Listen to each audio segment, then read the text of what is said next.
नमस्कार मित्रों, मैं नंदिनी किस्से कहानी की दुनिया में आप सभी दर्शकों का हार्दिक आर्थिक अभिनंदन करती हूँ। मित्रों, मैं उम्मीद करती हूँ आपको मेरी प्रस्तुति पसंद आ रही होगी। पसंद आ रही है तो मेरा आपसे ये अनुरोध है कि प्लीज़ मेरे चैनल को सब्सक्राइब करना मत भूलिए, ताकि आपको मेरे नए वीडियो की नोटिफिकेशंस मिलती रहे।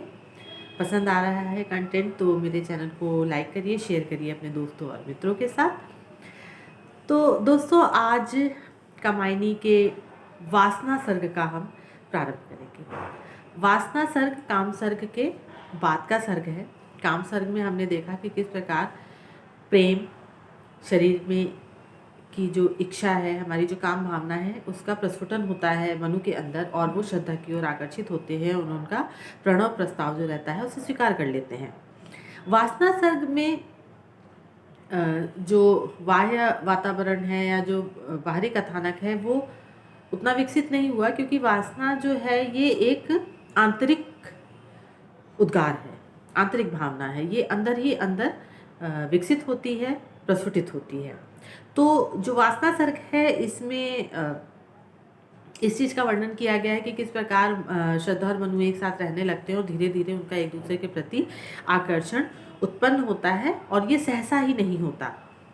इसमें समय लगता है। कैसे वो लोग कभी एक दूसरे को समझ नहीं पाते हैं, कभी अपनी भावनाओं को नहीं समझ पाते हैं, और सहसा धीरे धीरे धीरे धीरे उनके अंदर प्रेम को प्रकट करने की क्षमता आती है, प्रेम को समझने की क्षमता आती है, और वो दोनों एक दूसरे के निकट आते चले जाते हैं। और इसमें उनके अंदर क्या क्या द्वंद्व होते हैं, उनके अंतःकरण में उनके अंदर किस प्रकार की भावनाएं होती हैं, इस सबका बहुत ही सुंदर वर्णन इस सर्ग में किया गया है।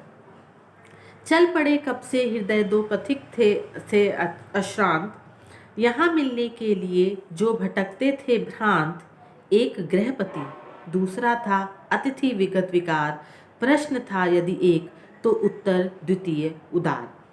अब यहाँ पर है कि चल पड़े कब से हृदय दो पथिक से अश्रांत। अब मनु ने श्रद्धा का प्रण निवेदन स्वीकार किया, दोनों संग में रहने लगे, दोनों ने एक दूसरे का साहचर्य स्वीकार कर लिया, दोनों एक दूसरे के साथ रहने भी लगे। और ये किस प्रकार से हुआ कि जो मनु थे वो नैराश्य में थे, वो विराग में थे, उनका जीवन के प्रति मोह खत्म हो चुका था, वो अपने मार्ग पे चले जा रहे थे। श्रद्धा का अपना जीवन था, वो अपने मार्ग पर चली जा रही थी, और सहसा कि दो पथिक थे, मतलब दोनों का पथ अलग था, दोनों का मार्ग अलग था, और सहसा वो दोनों एक दूसरे से मिले, और यहाँ मिलने के लिए जो भटकते थे भ्रांत। अब यहाँ पे क्या है कि उन लोगों के संग ऐसा कुछ हुआ कि दोनों अपने अपने पथ पर जा रहे थे, पर जब वो दोनों एक दूसरे से मिले तो उनको लगा कि उनकी जो तलाश थी वो कहीं खत्म हो गई है, और यही वो जीवन साथी है, यही वो सहपथिक है जिसकी उन्हें तलाश थी। अब दोनों एक साथ रहने लगे। एक गृहपति था, दूसरा था अतिथि विगत विकार। अब मनु जो थे वो गृहपति थे। निश्चित ही तौर पे जब एक स्त्री और एक पुरुष एक संसार प्रारंभ करते हैं, एक घर बसाते हैं, तो उसमें जो गृहपति होता है वो पुरुष होता है। उसका कार्य होता है घर में सुख सुविधाओं का साधन जुटाना और हर चीज़ की व्यवस्था करना। और दूसरा था अतिथि विगत विकार, और स्त्री होती है जो अपने पवित्र और विशाल हृदय से उन सभी चीज़ों की सार संभाल करती है, देखभाल करती है। प्रश्न था यदि एक तो उत्तर द्वितीय उदार। अब जो मनु थे उनके अंदर तमाम प्रश्न थे, उनका हृदय झंझावातों से घिरा रहता था, उनके अंदर हर वक्त कुछ न कुछ प्रश्न जो थे वो उठते ही रहते थे, और जो उनको अपने अंदर एक खालीपन सा महसूस होता था, और जो श्रद्धा थी वो उस अभाव को भरने वाली थी। प्रश्न था यदि एक तो उत्तर द्वितीय उतार, मतलब मनु के अंदर जितनी भी उठापटक होती थी, उनकी जो भी वैचारिक उनके अंदर द्वंद्व मचा रहता था, उसका जो उत्तर होती थी वो श्रद्धा होती थी।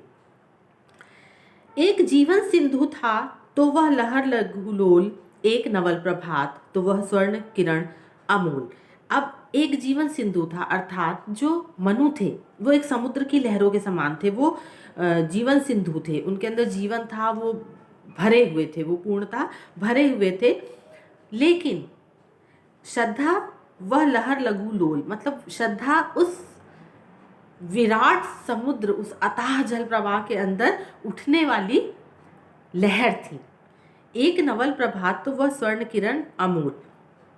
अब मनु यदि एक नवप्रभात की तरह थे, सुबह अपनी रोशनी से संपूर्ण जगत को जगमगा देने वाले प्रभात यानी सूर्योदय थे, तो उस प्रभात में मन को लुभाने वाली जो किरणें होती हैं वो श्रद्धा थी। एक था आकाश वर्षा का सजल उद्दाम, दूसरा रंजित किरण से श्रीकलित घनश्याम। अब यह एक था आकाश वर्षा का सजल उद्दाम। अब यहाँ पर यदि मनु उस बादल के समान थे जो अत्यंत घना होता है, किसी भी क्षण पानी बरसा सकता है, वो पूरी तरह भरा होता है, वहीं पे जो श्रद्धा थी वो थी रंजित किरण से श्रीकलित घनश्याम। मतलब कि वो एक ऐसी छोटी सी बदली के समान थी जो जिसके अंदर किरण है, जो बादल है, पानी है, लेकिन उसके अंदर किरण है। और आकाश में जब आप देखेंगे, जब चारों ओर इस प्रकार से काले घने बरसने वाले भूरे काले बादल छाए हों और उसमें सहसा कहीं एक छोटी सी ऐसी बदली हो जिसमें प्रकाश का हल्का सा पुट हो, तो कितनी सुंदर, कितनी शोभायमान लगती है। तो श्रद्धा कुछ इसी प्रकार से थी। और यहाँ पे इस चीज़ को प्रकट किया गया है कि जो स्त्री होती है वो पुरुष के जीवन को संपूर्ण करती है, और इसीलिए यहाँ पर कहा गया है कि जो पुरुष का जीवन है वो अधूरा होता है जब तक स्त्री उसमें आकर के उसको पूर्ण नहीं कर देती है। पुरुष के घर की शोभा स्त्री से होती है। अब यहाँ पर क्या है कि जैसे कि मनु जल से भरे समुद्र के समान है, लेकिन उसमें लहरों का काम कौन करती हैं? वो श्रद्धा है। अगर मनु एक प्रकाश पुंज के समान है तो उसमें किरण श्रद्धा है। एक भरी हुई बदली से भरा आकाश है तो उसमें चमकने वाली छोटी सी किरण युक्त जो बादल है वो श्रद्धा है। तो मतलब कि जो भी पुरुष का जीवन है वो अगर संपूर्ण होता है तो वो एक स्त्री की वजह से होता है। तात्पर्य ये कि जब स्त्री और पुरुष मिलते हैं तभी सृष्टि संपूर्ण होती है, तभी कोई भी वस्तु संपूर्ण होती है। यदि समुद्र में लहरें ना हो तो समुद्र शोभाहीन हो जाएगा, उसके अंदर वो चार्म नहीं रह जाएगा, वो जो एक इंटेंसिटी होती है लोगों को अपनी ओर खींचने की, वो चीज़ नहीं रह जाएगी। और यही दशा स्त्री पुरुष की होती है। स्त्री के बगैर पुरुष अधूरा है, स्त्री पुरुष को संपूर्ण करती है। नदी तट के क्षितिज में नव जलत सायंकाल, खेलता जो दो बिजलियों से मधुरिमा जाल। अब जैसे शाम के समय आप नदी के पार देखें तो जो क्षितिज का इलाका होता है, क्षितिज अर्थात जहाँ पे धरती और आकाश मिल रहे होते हैं, खेलता जो दो बिजलियों से मधुरिमा जाल। जैसे कि बिजली कड़क रही हो, और जब बिजली कड़कती है तो क्या होता है कि ऐसा लगता है कि वो आपस में एक दूसरे से लिपट रही हैं, एक दूसरे से मिल जाना चाहती हैं, एक दूसरे में खो जाना चाहती हैं, एकाकार हो जाना चाहती हैं। उसी प्रकार जैसे दो बिजलियों का मधुरिमा जाल क्षितिज के पास कहीं पर खेल रहा हो, लड़ रहे अविरत युगल थे चेतना के पास, एक सकता था न कोई दूसरे को फांस। अब इसी प्रकार श्रद्धा और मनु दोनों रहने तो लगे संग संग में, दोनों ने एक दूसरे के संग रहना स्वीकार किया। और जैसे बिजलियां एक दूसरे से लड़ती हैं और एकाकार हो जाना चाहती हैं, एक दूसरे में खो जाना चाहती हैं, कुछ ऐसी ही भावनाएं श्रद्धा और मनु के हृदय में भी उठ रही हैं।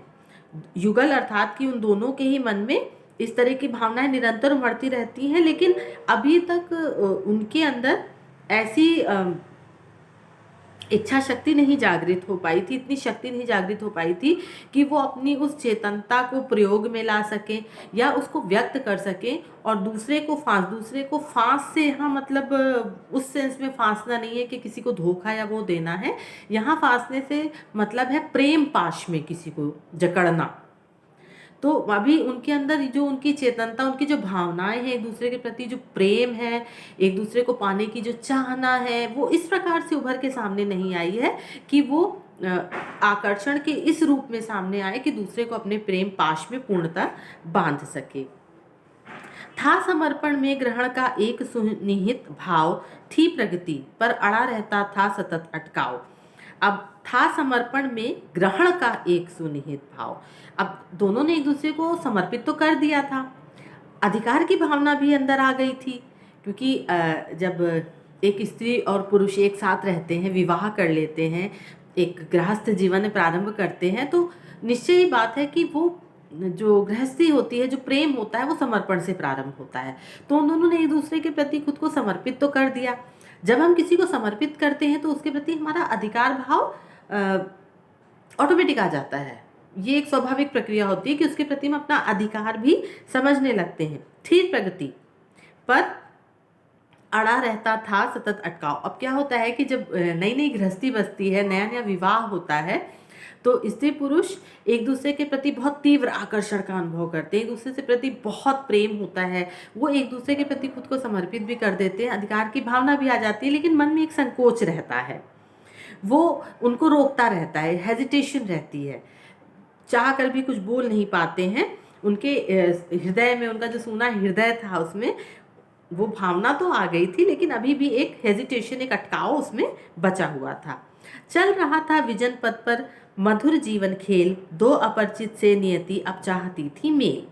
विजन पथ अर्थात कि हृदय में जो उनका सूनापन था, जो सूना हृदय था उनका, अब उनके जीवन में ये स्थिति बड़ी मधुर, बड़ी मनोहक होती है। तिरछे नयनों से एक दूसरे को देखना, एक दूसरे के क्रियाकलापों पे नज़र रखना, अधिकार की भावना से कभी कुछ बोलना और फिर सहसा रुक जाना, पूर्णतः समर्पण के साथ एक दूसरे का ध्यान रखना। तो ये एक बड़ा ही मधुर जीवन का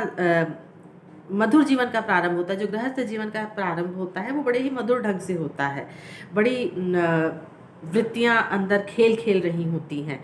तो इसी प्रकार से उन दोनों के प्रति प्रेम तो प्रस्फुटित हो गया था, वो भावना भी अंदर आ गई थी, पर एक उनके हृदय के सूनेपन में अब थोड़ी थोड़ी कलियां पोषित होने लगी थी, हरियाली आने लगी थी, बड़ा मधुर जीवन खेल चल रहा था। दो अपरिचित से नियति अब चाहती थी मेल। अब ये दोनों अपरिचित थे, संग रहना शुरू कर दिए थे। अब प्रकृति उनके अंदर वो भाव उत्पन्न कर रही थी कि अब उन दोनों का मेल हो जाए। अब प्रकृति ऐसा खेल खेल रही थी कि वो दोनों आसपास रहते हुए भी, जो एक दूसरे को समर्पित करके भी, अभी दोनों के अंदर जो एक अपरिचय बना हुआ है, एक दूसरे के प्रति थोड़ा सा वो अपरिचित हैं, वो दोनों मिल जाएं, उनका पूर्ण रूप से मेल हो जाए। नित्य परिचित हो रहे तब भी रहा कुछ शेष, गूढ़ अंतर का छिपा रहता रहस्य विशेष। अब जब दोनों संग में रह रहे हैं तो कुछ ना कुछ तो ऐसी घटना हो जाती थी जिसमें ये पता चल जाता था कि नहीं, इनका भी मेरे प्रति प्रेम है, ये भी मेरे प्रति आकर्षित हैं। ये एक स्वाभाविक प्रक्रिया, जब हम किसी के साथ रह रहे हैं तो नित्य प्रति ऐसा कुछ ना कुछ हो जाता था कि जो देखभाल की भावना होती है, प्रेम की भावना होती है, साहचर्य की भावना होती है, वो आ जाता था, वो सामने आ जाता था। कुछ ना कुछ क्रियाकलाप ऐसे हो जाते थे कि वो प्रेम, वो एक दूसरे के प्रति जो केयर की भावना होती थी वो आ जाती थी सामने। लेकिन दोनों में से कोई खुल करके कोई कुछ भी नहीं कह पाता था, और क्योंकि दोनों के बीच अभी भी एक अपरिचय की स्थिति थी, दोनों संकोच करते थे, दोनों के बीच में एक हेजिटेशन था। गूढ़ अंतर का छिपा रहता रहस्य विशेष। अब उन गूढ़ अंतर अर्थात उनके हृदय की जो भावनाएं थी, उनके हृदय में जो छुपा हुआ दूसरे के प्रति प्रेम था, वो छुपा ही रह जाता था, क्योंकि वो खुल नहीं पाते थे, उनका वो संकोच हृदय से दूर नहीं हो पाता था। और समीपता का अनुभव करते हुए भी, एक दूसरे के पास होते हुए भी, वो लोग एक दूसरे से दूर ही रह जाते थे। दूर जैसे सघन वनपंथ अंत का आलोक, सतत होता जा रहा हो नयन की गति रूप। अब ये स्थिति किस प्रकार की थी? अब प्रसाद जी ने यहाँ पे इस स्थिति को जोड़ा है उस प्रकार से जैसे हम किसी घने वन में जा रहे हों और हमें कहीं से प्रकाश की एक किरण दिखाई दे और हमको लगे कि अरे वाह, अब ये घना जंगल समाप्त होने को है और अब यहाँ से हमें खुला रास्ता और आबादी का इलाका मिल जाएगा। लेकिन जैसे ही हम उस आलोक के पास पहुँचते हैं तो पता चलता है कि नहीं, ये तो सिर्फ हमारी दृष्टि यहाँ तक जा पा रही थी, इसलिए हमें यहाँ रोशनी दिखाई दे रही थी, और इसके आगे तो अभी जो पथ है वो और है, सतत होता जा रहा हो नयन की गति रोक। और जैसे वो दोनों अपने गृहस्थ जीवन में उसी प्रकार आगे बढ़ते चले जा रहे थे, जिस प्रकार घने जंगल में कोई पथिक एक आलोक की किरण को, एक प्रकाश की किरण को देख करके आगे बढ़ता चला जाता है, वैसे ही ये प्रेम की छोटी छोटी जो एक दूसरे के प्रति उनको भावना प्रकट होकर के सामने आती थी, वो लोग उसी से अभिभूत होकर के अपने गृहस्थ जीवन में अभी तक आगे बढ़ते चले जा रहे थे। तो मित्रों, ये था वास्ता सर का पहला भाग। अगले भाग के साथ मैं बहुत ही जल्दी आपके सामने प्रस्तुत होंगी। तब तक के लिए नमस्कार।